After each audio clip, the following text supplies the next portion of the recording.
tidak ya, kalau saya berani mengatakan bahwa pendidikan tinggi kita itu tidak seburuk seperti itu secara umum gitu ya. Kalau ada pelanggaran hukum, kalau ada kecurangan, itu lebih ke integritas ya dari pemimpin perguruan tinggi tersebut, tetapi itu tidak bisa digeneralisir ya, tidak bisa digebyah-uyah dalam bahasa Jawa atau disamaratakan karena pemimpin perguruan tinggi ya memiliki integritas sangat baik, sangat jujur, dan juga memiliki visi ke depan untuk pendidikan Indonesia yang lebih maju, itu banyak sekali gitu, sehingga ya sebuah kasus tidak bisa lalu disamaratakan. Namun demikian bahwa ada pepatah karena nila sepitik ya rusak susu sebelangan. Nah ini yang lalu menyedihkan kita semua sebetulnya ya. Kita sedih, kita prihatin karena hal tersebut telah mencoreng, menodai, kemudian mengusik rasa keadilan masyarakat dan menodai ini ya perguruan tinggi kita, begitu Mas Edi. Ya, oke. Apakah ini bisa disamakan dengan fenomena gunung es, Prof? Bahwa yang muncul, yang ketahuan sedikit, sementara di dalam. Iya, kalau fenomena gunung es itu saya kira bahwa kemungkinan ada ya penyimpangan, tetapi terus terang saya sendiri itu tidak tahu data, tidak memiliki data yang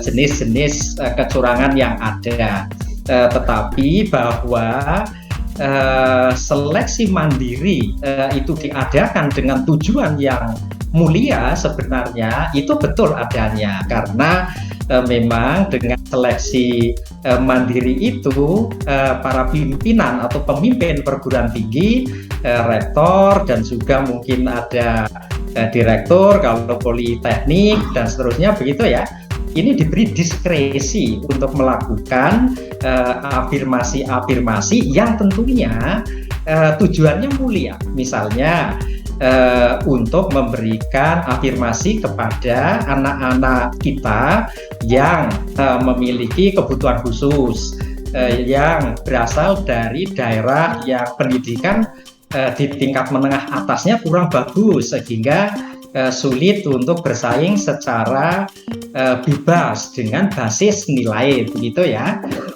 Kemudian juga anak-anak yang memiliki bakat khusus di bidang seni dan olahraga, para juara-juara olimpiade sains misalnya, ini kita berikan kemudahan dalam tanda petik untuk bisa masuk ke perguruan tinggi kita, dalam artilah inklusivitas, kemudian untuk pemerataan, untuk tujuan-tujuan mulia yang lain, itu sebetulnya yang dimaksudkan dari seleksi mandiri ini. Nah, masalah seleksi mandiri ini diperkenankan untuk memungut biaya di luar uang kuliah tunggal, itu memang ada dasar peraturannya ya. Namun itu harus dilakukan secara akuntabel, transparan, peruntukannya untuk institusi, untuk membiayai keperluan subsidi silang, untuk pengembangan institusi ya, sebetulnya itu tujuannya, sehingga cara membayarnya, siapa yang membayar, kemudian peruntukannya untuk apa, itu harus sangat jelas, harus sangat transparan begitu. Artinya dari sisi siapa yang membayar, kemudian masuknya kemana, kemudian apalagi dikaitkan misalnya dengan diterima atau tidaknya calon mahasiswa, itu ya jelas menyalahi aturan, Mas Edi, karena sebetulnya cara masuknya itu ditentukan dulu, kemudian siapa yang masuk dengan kriteria yang telah ditetapkan itulah yang lalu dikenakan sumbangan begitu, bukan dikaitkan misalnya siapa yang bisa membayar kemudian dipertimbangkan untuk diterima, kan bukan dibalik semacam itu. Diterima dulu baru nanti memang peraturannya ada sumbangan, dan sumbangan itu bukan ke pemimpin perguruan tinggi tetapi ke institusi. Harusnya semacam itu sih, karena begini bahwa kita institusi pemerintah begitu ya, sehingga bahwa siapa-siapa yang diterima itu harus ada kriterianya, bukan siapa yang bisa membayar banyak lalu diterima, itu bukan semacam itu, tetapi tetap kriteria untuk diterima itulah harus terpenuhi. Setelah itu karena memang ini jalur mandiri diperkenankan untuk melakukan atau menarik uang lain kecuali UKT, baru yang diterima itulah yang diminta untuk membayar uang tersebut begitu.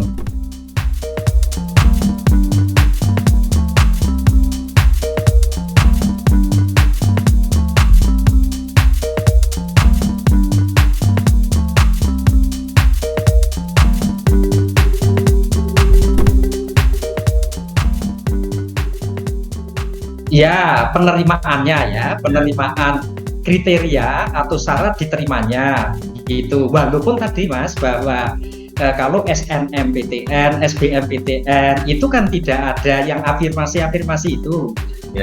Artinya basisnya itu nilai murni ya, nilai tes atau nilai di SMA-nya untuk SNMPTN begitu. Nah, ini untuk yang seleksi mandiri kita bisa menentukan kriteria tertentu, tetapi konsekuensi untuk menjamin anak itu sukses itu nanti dilakukan. Misalnya begini, nilai anak-anak kita dari SMA yang kurang baik fasilitasnya itu nilainya pasti lebih rendah ya dari anak-anak di kota-kota besar yang pendidikan SMK-nya sudah bagus. Kita boleh mematok, ini lebih rendah. Misalnya diambil untuk daerah-daerah perbatasan, daerah tertentu ya, demi pemerataan pendidikan yang lebih baik. Tetapi nanti konsekuensi dari kita universitas itu menyediakan misalnya matrikulasi, kemudian memberi pendamping kepada anak-anak kita dari daerah tersebut, diberikan tutor ya, kakak kelasnya yang mendampingi begitu, sehingga nanti walaupun mereka awalnya itu tidak sebaik anak-anak yang nilainya tinggi waktu tes begitu, tetapi dengan pendampingan, dengan fasilitasi itu akhirnya bisa mengikuti begitu dan lulus. Nah, kalau tidak ada pola-pola semacam ini, itu nanti misalnya yang masuk ke UGM lah ya, itu hanya didominasi dari Jogja, Jawa begitu ya. Anak-anak yang jauh-jauh itu kita lah inilah kira-kira tujuan mulianya itu yang seperti itu antara lain. Kalau bisa sama, kalau tidak ya prinsipnya bisa menyelesaikan dengan baik ya. Walaupun tidak cum laude, walaupun apa gitu ya, tetapi kenyataannya ada juga yang akhirnya bagus karena kecerdasannya itu sebetulnya bagus, tetapi karena pemberian pelajaran di SMA-nya atau di SMK-nya itu kurang baik karena fasilitas, karena guru, karena laboratorium dan seterusnya, kan dia menjadi kurang penguasaan materi-materi di SMK-nya gitu ya, atau SMA-nya. Namun setelah masuk ke universitas dan difasilitasi di tahap awal dengan matrikulasi, diberikan pembimbingan, itu terus bisa mengejar. itu banyak yang semacam itu. Tetapi yang tetap tertatih-tatih juga ada ya. Tetapi ya kita berharap semuanya akhirnya bisa menyelesaikan pendidikannya dengan baik begitu.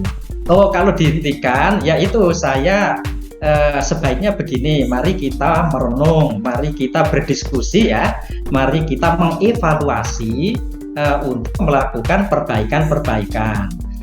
Ketika kita menutup mas seleksi secara ini jalur mandiri, ya harus ada jalan lain untuk tadi tujuan-tujuan yang baik tadi harus dicarikan caranya.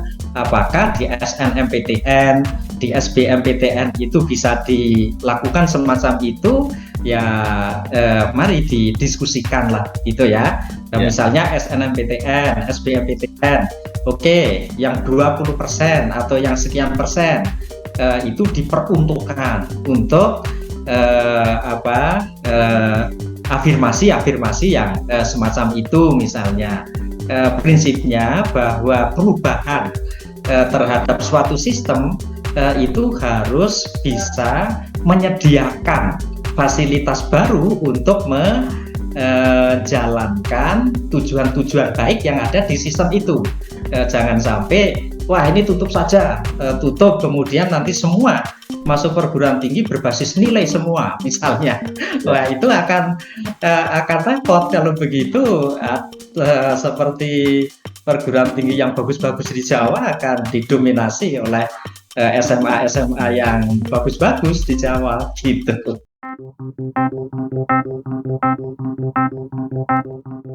Iya begini, jadi memang bahwa ketentuannya seleksi mandiri itu ini kewenangan dari rektor masing-masing ya, dari pemimpin perguruan tinggi masing-masing, sehingga tata kelola itu dibangun oleh masing-masing perguruan tinggi begitu.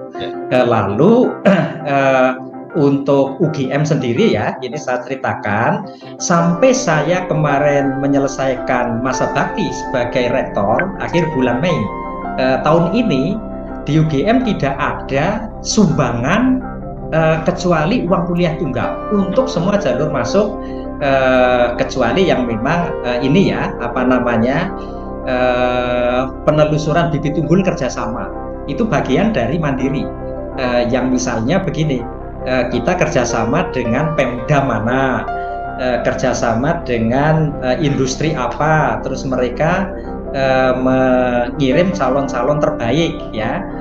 Itu bagian kecil dari seleksi mandiri yang tidak tes secara bersama-sama dengan yang lain. Lah kemudian Pemdanya yang bayari, kemudian industri itu yang membayar uang sumbangan di luar uang kuliah tunggal, termasuk uang kuliah tunggalnya juga dibayari oleh Pemda atau oleh industri. Tetapi yang ikut tes secara bersama-sama di seleksi mandiri itu tidak ada pungutan lain selain uang kuliah tunggal. Jadi samalah dengan yang SNMPTN dengan yang SBMPTN. Itu sampai saya berhenti atau menyelesaikan tugasnya. Kemudian ini di mahasiswa baru yang sekarang yang mulai kuliah Agustus ini, tahun akademik 2022-2023 ya, itu rektor yang baru itu mengenakan namanya sumbangan sukarela pengembangan institusi. Tetapi itu diberikan atau diedarkan atau formnya itu diberikan pada saat mahasiswa sudah diterima daftar ulang itu loh. Jadi setelah diterima mahasiswa daftar ulang, itu gampangannya suruh ngisi orang tuanya siapa yang mau nyumbang gitu. Mau nyumbang 0 juga boleh, mau nyumbang 10 juta juga boleh, nggak nyumbang ya nggak apa-apa, sudah diterima kok, ya kan, sudah menjadi mahasiswa kok, itu nggak ada ikatan semacam itu. Dan Ini baru pertama kali ya tahun ini begitu. Tahun sampai tahun yang lalu nggak ada. Dan karena orang mengisi mau nyumbang berapa kan transparan, semua tahu masuknya juga ke rekening rektor gitu.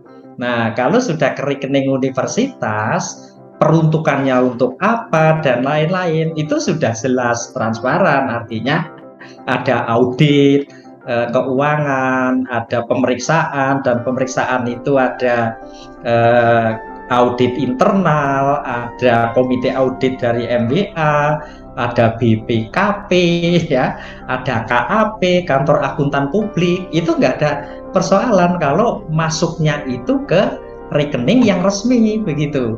Ya, dan ini baru akan ya, baru akan dalam arti baru mulai semester ini, Mas Edi.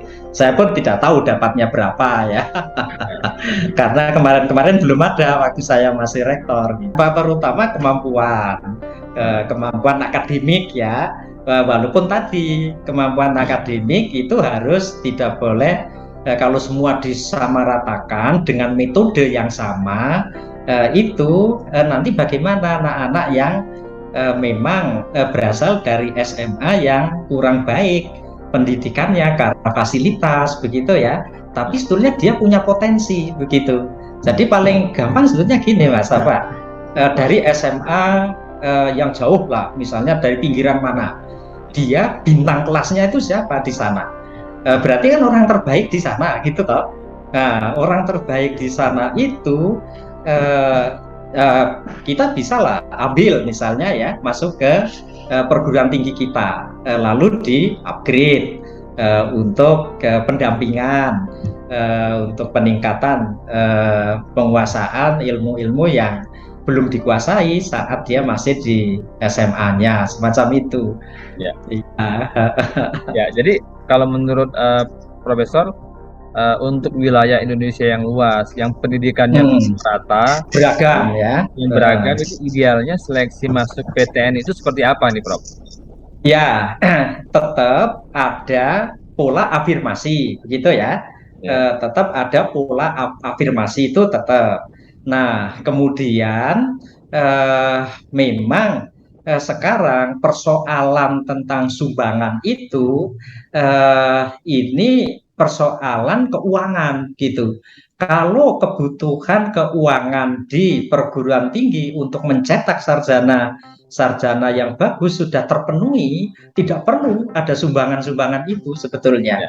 Nah, sumbangan itu diperlukan karena sebagai misalnya beginilah, paling gampang untuk memberi gambaran, untuk mencetak sebuah sarjana teknik kimia lah, saya misalnya ya, sampai lulus misalnya diperlukan 10.500.000 rupiah per semester gitu ya, sampai lulus setiap semesternya segitu misalnya. Tetapi Mas Edi, kenyataannya anak-anak yang masuk ke teknik kimia itu tidak semuanya bisa membayar, satu semesternya 10.500.000. Dan kalau di rata-rata di fakultas teknik ini sekitar 6 juta rata-ratanya membayarnya. Ya, sehingga selisihnya berapa? 4,5 juta kan per orang rata-ratanya untuk mencetak dia sampai lulus. Maka setiap semester sebetulnya defisit untuk pembelajaran mereka itu 4,5 juta, karena seharusnya 10.500.000, tapi dia rata-rata bayarnya hanya 6 juta begitu. Nah, kekurangan ini dari mana? Nah, itulah sebetulnya sumbangan subsidi silang itu ada yang ada karena persoalan ini. Tapi kalau kekurangan ini semua ditutup oleh pemerintah atau oleh siapalah ya yang bisa menutup itu, wah ya sudah, sebetulnya tidak perlu ada sumbangan-sumbangan dari orang tua, dari mahasiswa, ya sudah bayar apa adanya semacam itu, nanti kekurangnya berapa dipenuhi misalnya semacam itu. Ya. Nah, ini gambaran untuk teknik ya, untuk kedokteran tentu defisitnya lebih besar lagi semacam itu.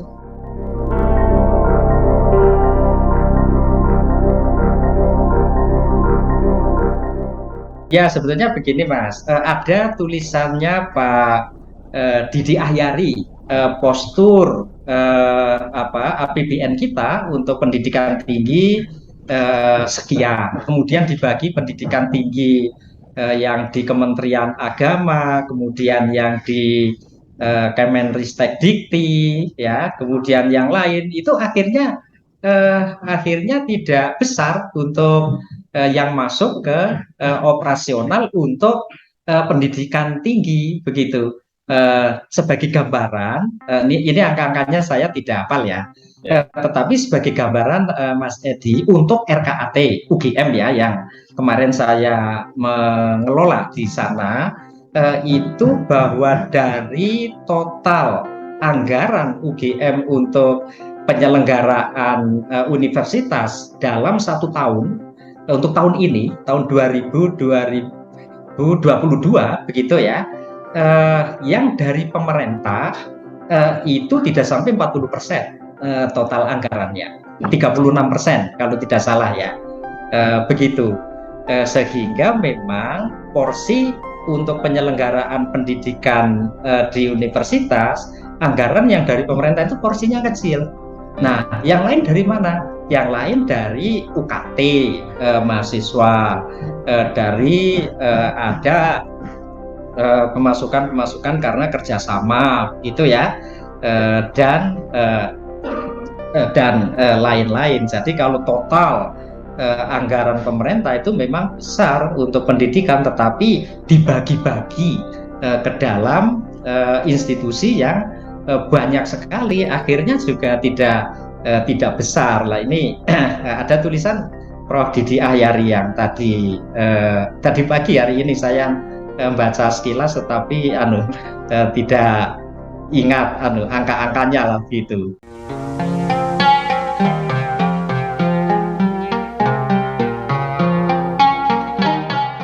Ya, jadi kalau forum rektor itu kan kita menaungi tidak hanya PTN, tetapi termasuk PTS, gitu ya, yang khusus istilahnya perkumpulan dari PTN itu Majelis Rektor Perguruan Tinggi Negeri, MRPTNI, begitu ya, itu ketuanya Prof.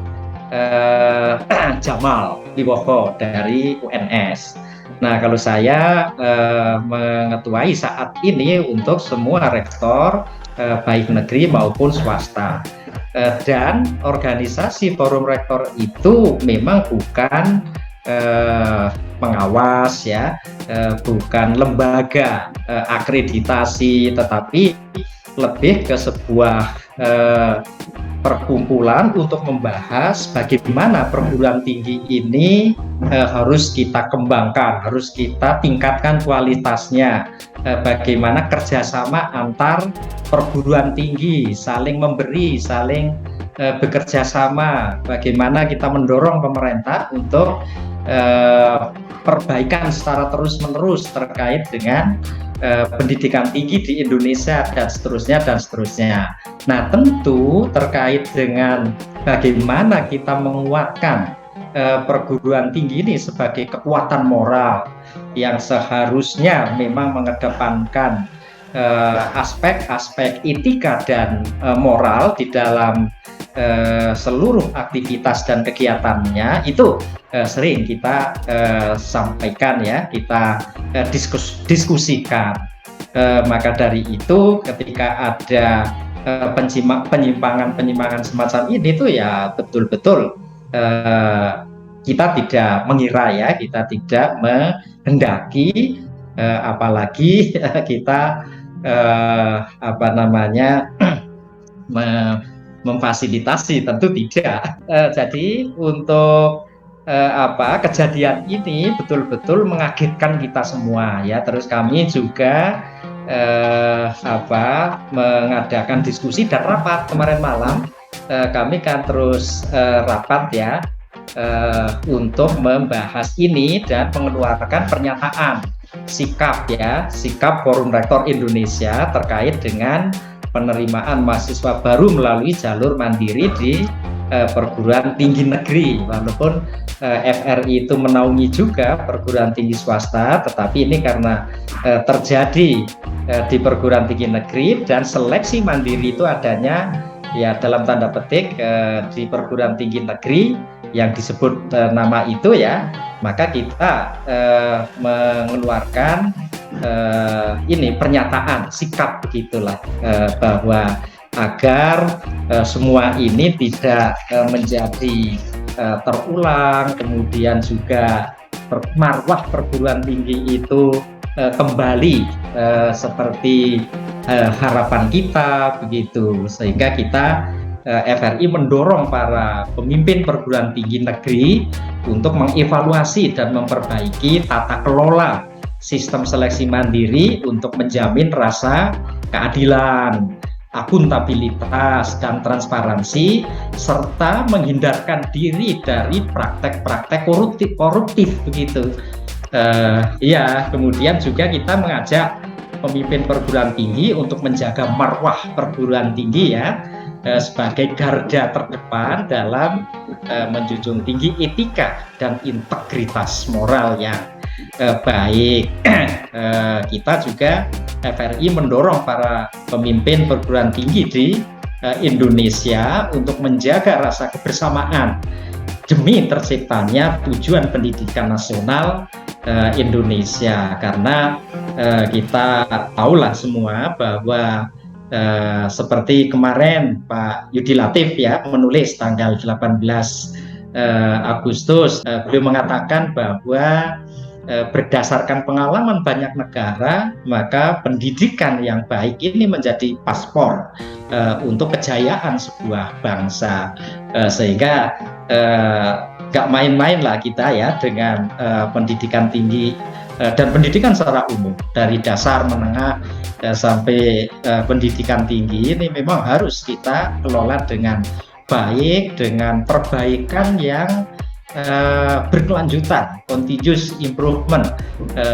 Tetapi kita tadi tidak boleh emosi di dalam menyelesaikan persoalan yang hanya setitik dalam tanda petik ya, tetapi nanti dibuat perubahan yang justru kalau tidak hati-hati akan merugikan begitu. Harus bijak dan perbaikan itu harus ya, perbaikan itu harus sehingga menjadi lebih baik.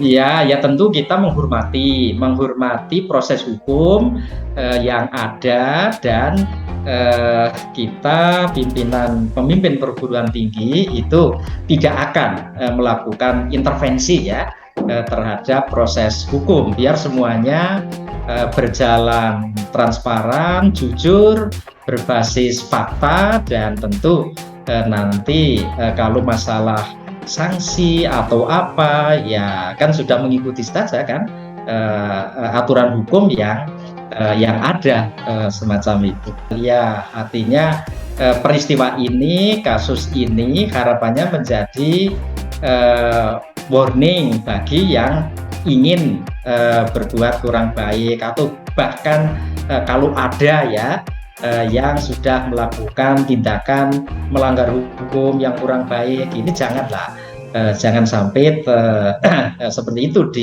dilakukan gitu, sehingga ini memang peristiwa yang sudah terjadi dan harapannya menjadi pembelajaran bagi para pemimpin perguruan tinggi, juga bagi kita ya, saya sendiri dosen begitu, untuk mengambil hikmah, mengambil pelajaran dari peristiwa itu.